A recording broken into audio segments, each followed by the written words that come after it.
Vous êtes intervenu chez Air comme Santé. Quel a été le temps fort de votre intervention?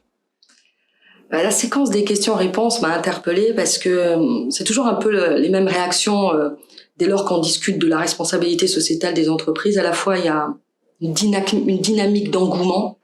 On voit que les gens sont dans la projection, ils voient ça d'une manière très positive et on voit qu'ils sont animés d'une volonté de faire. Et à la fois, il y a aussi cette crainte qui agit. Ils ont peur de pas y arriver, peur parce qu'il y a cette pression de la réglementation qu'il faut maîtriser. Et en fait, voilà, c'est ce temps fort où j'ai vu des personnes très motivées pour s'engager, et puis des personnes un peu soucieuses, sans doute peut-être de ne pas y arriver. Donc voilà, j'ai envie de leur dire il faut se lancer, et puis que c'est en faisant que ça va bien se passer, et que voilà, souvent en faisant qu'on apprend, quoi, en fait. Alors, vous venez juste de publier un livre, Industrie Pharma, l'heure du choix.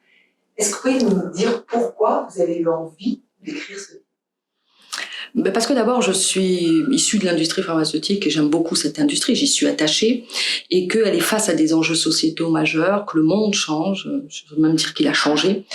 On a, je l'ai écrit en pleine crise Covid, on est dans des enjeux d'universalité du soin. On voit bien que les enjeux sanitaires deviennent transfrontaliers. Et c'était, après la promulgation de la loi PAC, la question de la raison d'être des entreprises était là. Et finalement, je me suis dit, face à ce que l'on vit, c'est quoi la raison d'être de cette industrie? Et j'ai voulu re-questionner la raison d'être de cette industrie à l'aune de ces nouveaux défis. Et voilà, je me suis donc lancée dans cette réflexion. Mes travaux de recherche étaient déjà dans cette dynamique-là. Et donc, du coup, je me suis dit, si cette industrie n'est plus là pour aller vendre des produits, mais que si demain elle devenait un acteur de santé publique, qu'est-ce que ça pourrait changer pour elle? Et voilà, j'ai bien vu que ça interrogerait sa responsabilité sociétale.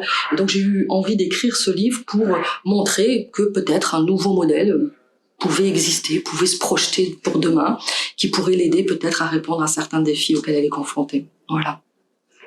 Et enfin, dernière question traditionnelle, vous avez découvert Air comme Santé. Si vous pouviez partager avec nous un mot important pour vous qui commence par R, ce serait Air comme. Oui, c'est difficile de pas dire responsabilité pour moi, puisque c'était le sujet de la thématique de ce soir, la RSE, la responsabilité des entreprises.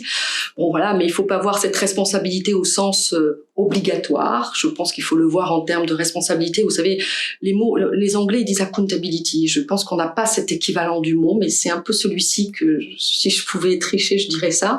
Mais cette idée que quand on est, un acteur responsable, eh bien, on apporte de la valeur, on est fier d'en apporter, mais aussi on a des responsabilités, des conséquences des activités. Voilà. Donc je dirais R comme responsabilité. Voilà.